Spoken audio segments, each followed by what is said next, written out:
Hello, everyone. It's Mary-Ann Maldonado. I'm excited to be here with you today. My first YouTube video as a member of the Hip Kit Club design team.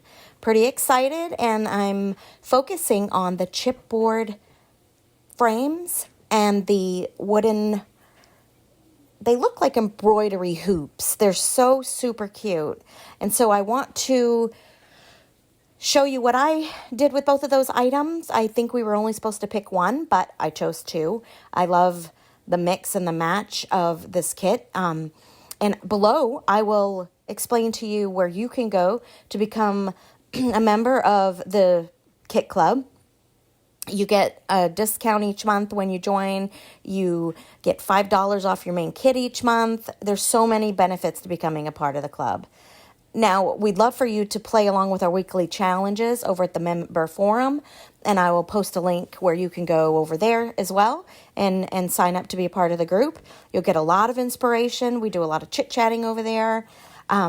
Also, we would love for you to subscribe and follow our YouTube channel. If you click on the bell, you'll be notified every time that we come up with a new video. And we have one every day, I think. I'm pretty sure we do, because I watch them almost every day, unless I'm that far behind. But anyway, listen, you've got to get this kit if it isn't for the frames themselves. These frames are amazing.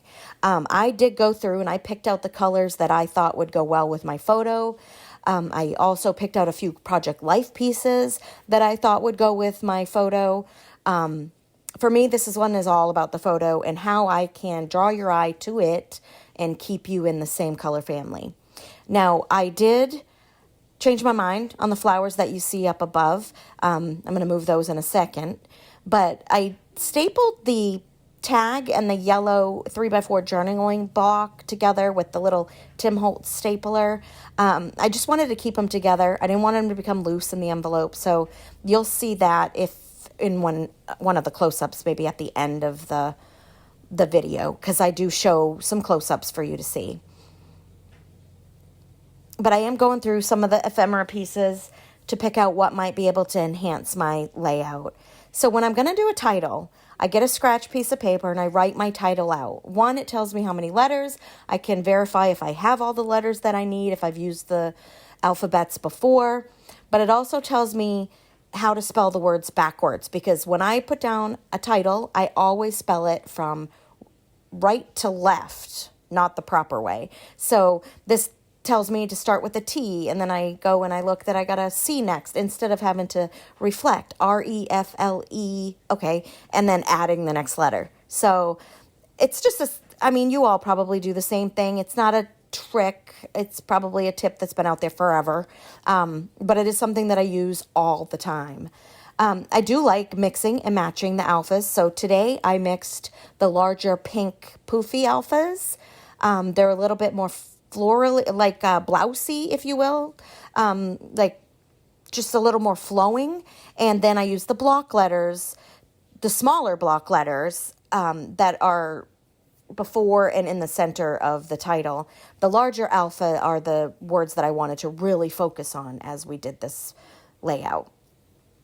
You can see my lighting isn't that great. I think I should have chose a better day to record instead of in a snow, or not a snowstorm, but a rainstorm.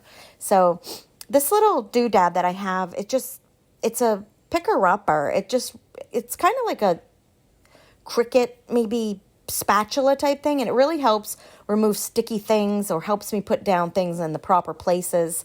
So that's what I was using to maneuver my title all around. But I do block lettering. I have been doing it for a couple of years now. And here on this journaling block, I made reference to the reason why this photo was so important to me, the story behind it, how I felt at the time. It's a pretty emotional story. So I did want it to have it hidden. I did want to have it hidden. I didn't want it to be out for everyone that reads or looks through my scrapbook pages can read. I want it to be a private type thing. If you catch a glimpse of it, I'm fine with that. I just didn't want it to be out and part of the layout. I wanted it to be hidden. But you can still see it. You can pull it out and read it if you're at my house next week. So Block lettering for me is a little bit neater. I don't mind that penmanship. I haven't always loved my penmanship, but I think my son will really appreciate it in the future. So I highly recommend that you hand journal as well. Although I did go out and buy one of those 12 by 12 typewriters that I have never used, and I've had it for a couple years, I think. Anyway, do your own penmanship, write your own words.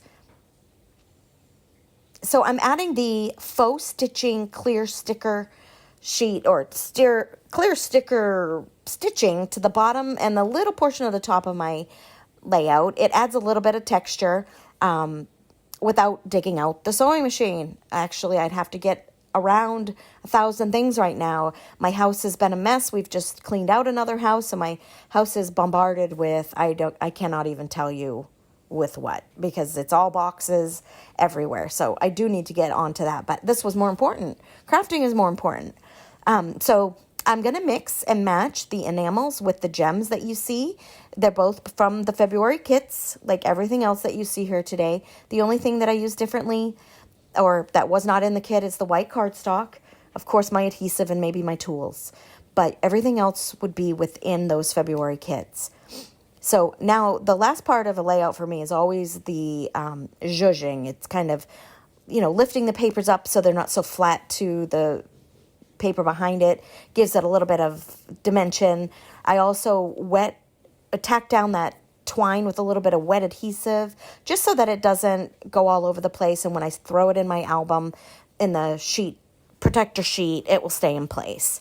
I did use some Nuvo drops in a yellow to the center of my flowers. Probably added it to a flower I shouldn't have.